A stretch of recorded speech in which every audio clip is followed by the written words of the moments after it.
ನಾಯಕತ್ವ ಬದಲಾವಣೆ ಮಾಡಲಿಕ್ಕೆ ನಾವು ತಯಾರಾಗಿಲ್ಲ ಅನ್ನೋ ಸಂದೇಶವನ್ನು ಕೂಡ ಸೂಚಿಸಿದ್ದಾರೆ.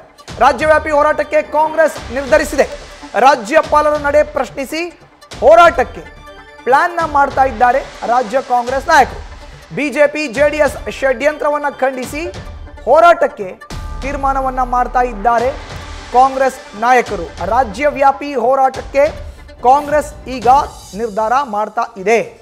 ಈಗೇನು ಮೂಡ ಅಕ್ರಮದಲ್ಲಿ ಸಿಎಂ ಸಿದ್ದರಾಮಯ್ಯರ ವಿರುದ್ಧ ಬಿಜೆಪಿ ಜೆಡಿಎಸ್ ನಾಯಕರು ಬೆಂಗಳೂರಿನಿಂದ ಮೈಸೂರಿನ ತನಕ ಪಾದಯಾತ್ರೆಯನ್ನು ಮಾಡಿದ್ರು. ಅದಾಗಿ ಇವತ್ತಿಗೆ ಸರಿಯಾಗಿ 1 ವಾರ ಕಳೆದಿದೆ. ಕಳೆದ ಶನಿವಾರ ಮೈಸೂರಿನ ಮಹಾರಾಜ ಮೈದಾನದಲ್ಲಿ ಪಾದಯಾತ್ರೆಯ ಸಮಾರೋಪ ಸಮಾರಂಭ ನಡೀತು. ಅದಾಗಿ 1 ವಾರಕ್ಕೆ ನೇರವಾಗಿ ಈಗ ರಾಜ್ಯಪಾಲ ತಾವರ್ ಚಂದ್ ಗೆಹ್ಲೋಟ್ ಅವರು ಸಿಎಂ ಸಿದ್ದರಾಮಯ್ಯರ ವಿರುದ್ಧ ಪ್ರಾಸಿಕ್ಯೂಷನ್ಗೆ ಅನುಮತಿಯನ್ನು ಕೊಟ್ಟಿದ್ದಾರೆ. ಈ ನಿಟ್ಟಿನಲ್ಲಿ ಬಿಜೆಪಿ ಜೆಡಿಎಸ್ ನಾಯಕರ ನಡೆಯನ್ನು ಖಂಡಿಸಿ ರಾಜ್ಯಪಾಲ ತಾವರ್ ಚಂದ್ ಗೆಹ್ಲೋಟ್ ಅವರು ಕೇಂದ್ರದ ಕೈಗೊಂಬೆ ಆಗಿದ್ದಾರೆ ಅನ್ನೋದನ್ನ ರಾಜ್ಯದ ಜನರಿಗೆ ತಿಳಿಸಬೇಕು ಅನ್ನೋ ನಿಟ್ಟಿನಲ್ಲಿ ರಾಜ್ಯವ್ಯಾಪಿ ಕಾಂಗ್ರೆಸ್ ಹೋರಾಟಕ್ಕೆ ನಿರ್ಧಾರ ಮಾಡ್ತಾ ಇದೆ. ನ್ಯೂಸ್ ಫಸ್ಟ್ ನಿರ್ಭೀತಿಯಿಂದ ನಿಮ್ಮ ಪರವಾಗಿ.